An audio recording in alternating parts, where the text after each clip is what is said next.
لبيك اللهم لبيك لبيك لا شريك لك لبيك إن الحمد والنعمة لك والملك لا شريك لك لبيك اللهم لبيك لبيك لا شريك لك لبيك إن الحمد والنعمة لك والملك لا شريك لك لبيك اللهم لبيك لبيك لا شريك لك لبيك لبيك إن الحمد والنعمة لك والملك لا شريك لك لبيك اللهم لبيك لبيك لا شريك لك لبيك إن الحمد والنعمة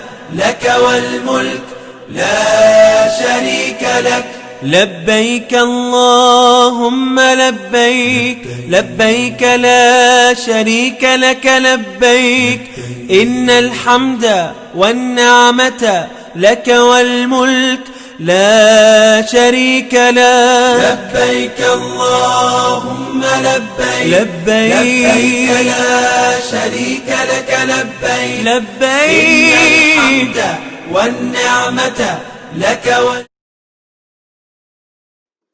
Assalamu alaikum. I was asked to reflect on my Hajj experiences.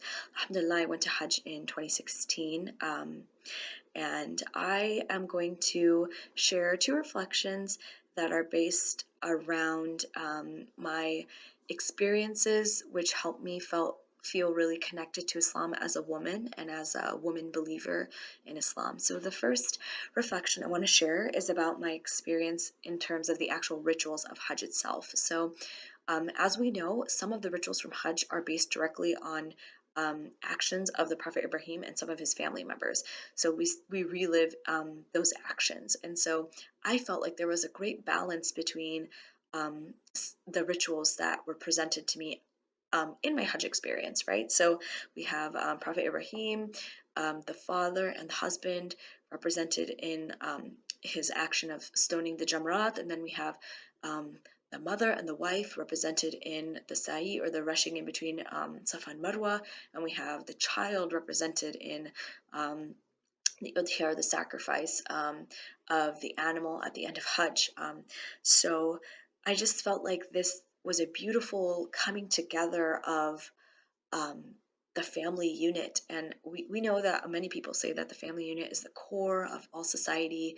And I just felt like it was a beautiful balance to have a woman so prominently featured in the Hajj rituals.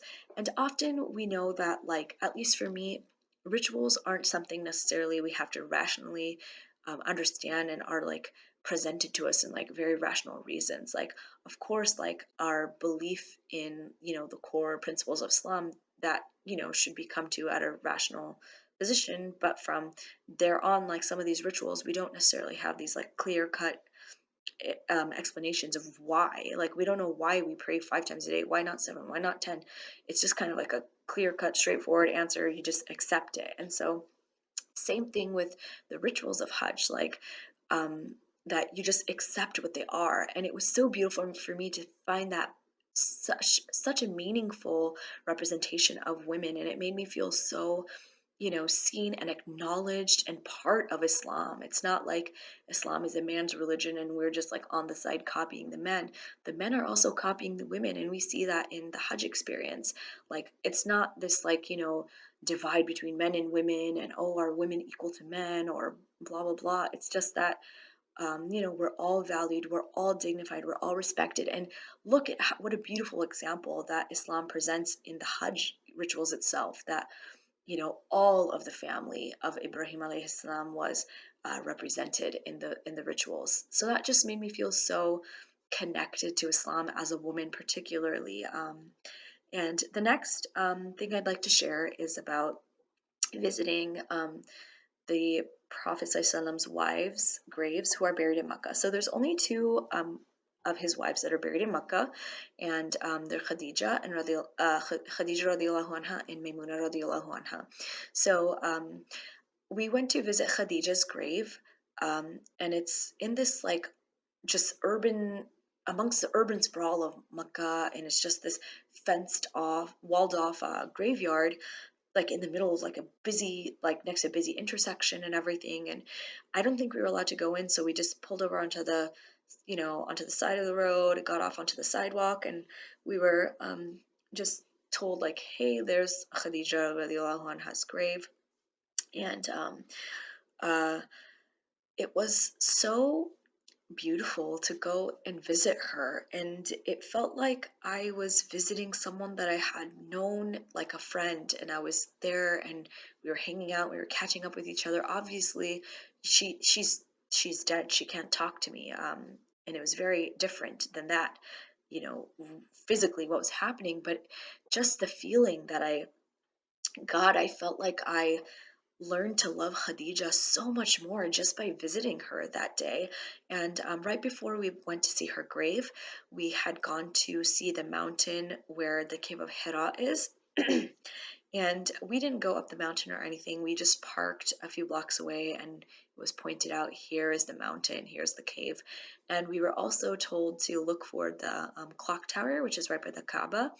And we were told that Khadija radiallahu anha would walk from close to the Kaaba all the way to the mountain, hike up the mountain, and bring the Prophet ﷺ food while he was in his reflective retreat, right before he received prophethood.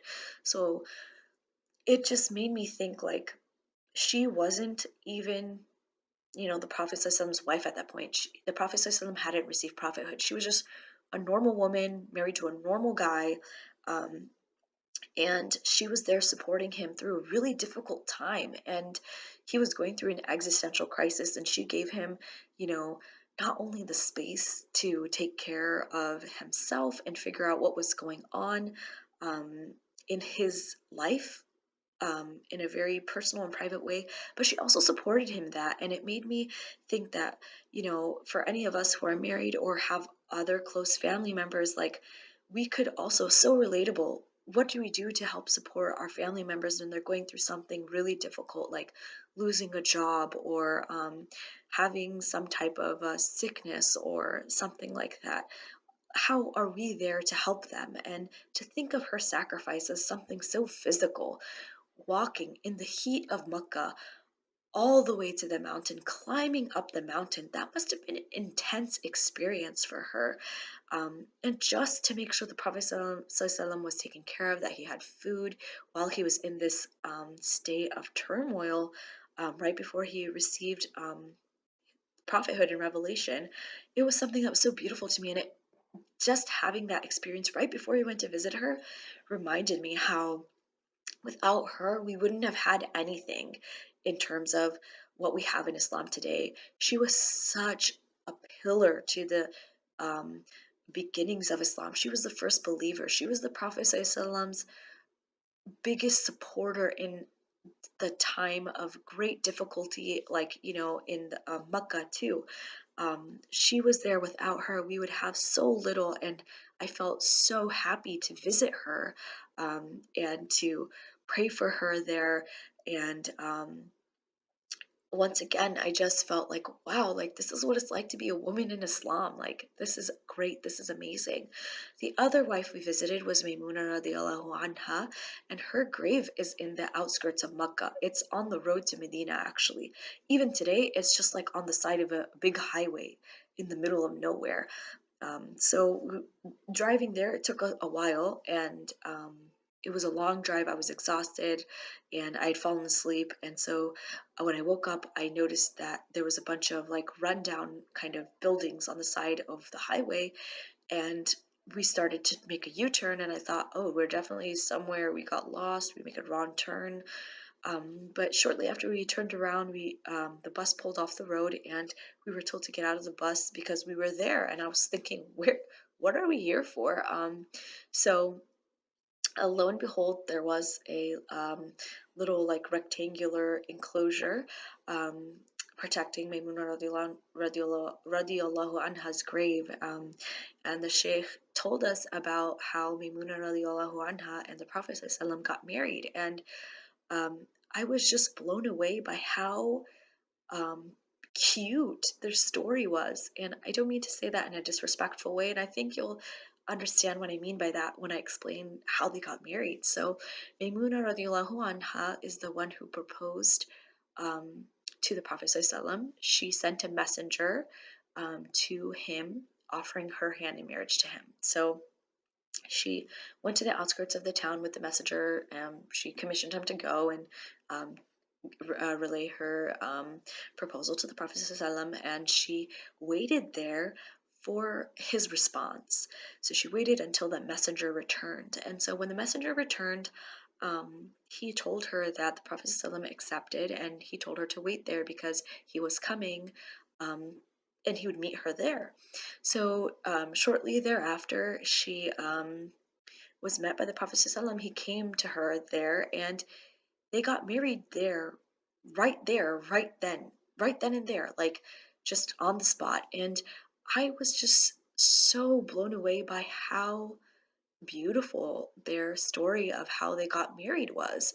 Um, their love story, as we would say, was something that to me, it didn't seem like something I had ever heard about or ever imagined within you know, happening within the life of the Prophet ﷺ. It was something so romantic and so cute and so touching. And even if I would think if, like in today's day and age, like if people documented like their proposals and their weddings and everything like they do, and put them up on YouTube, like we would think that was such an awesome, video of how like the woman proposed to the man came and he said, "Not only do I accept your proposal, we're getting married right here." That was so beautiful and so touching to me. And um, how she ended up getting buried there is that after the Prophet ﷺ died, she would often go there to that one spot on the outskirts of the town, and she would spend time there to think about him and reminisce on the days in which she was married to him, which I'm sure were the best days of her life. And before she died, she asked one of the Sahaba, who was her nephew. He was like a really prominent Sahaba. I don't remember his name, but I'm sure Sheikh Osman could fill it in. Um, but she asked him if she could please be buried where she was married to the Prophet ﷺ. And obviously, her wishes were fulfilled, and she's buried there.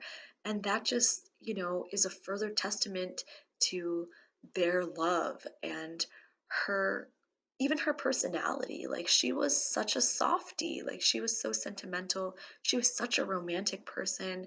And at this point when I went for Hajj, I think I'd just been married for like maybe a year and a half, and the idea of how two people get married, how they fall in love, how their relationship grows, how they feel more connected to each other, that was something that was still very fresh on my mind. And I was so excited and so surprised that a story like this really happened in the Prophet ﷺ's life and really happened with one of the mothers of the believers. So, those were my reflections on my Hajj experience and how they related to me being a woman in Islam. And from that experience, I really truly felt way more confident as a woman in Islam, more accepted and acknowledged and valued and dignified. And it was such a good thing to experience on the ground firsthand. And Alhamdulillah, it was a great experience. And I pray that we can all take advantage of the best 10 days upcoming. In the upcoming Hajj season. I know none of us will be able to go, but there are so many amazing things we can try to do on our own in our homes. And I pray that Allah accepts them from all of us. And it was great to once again connect with the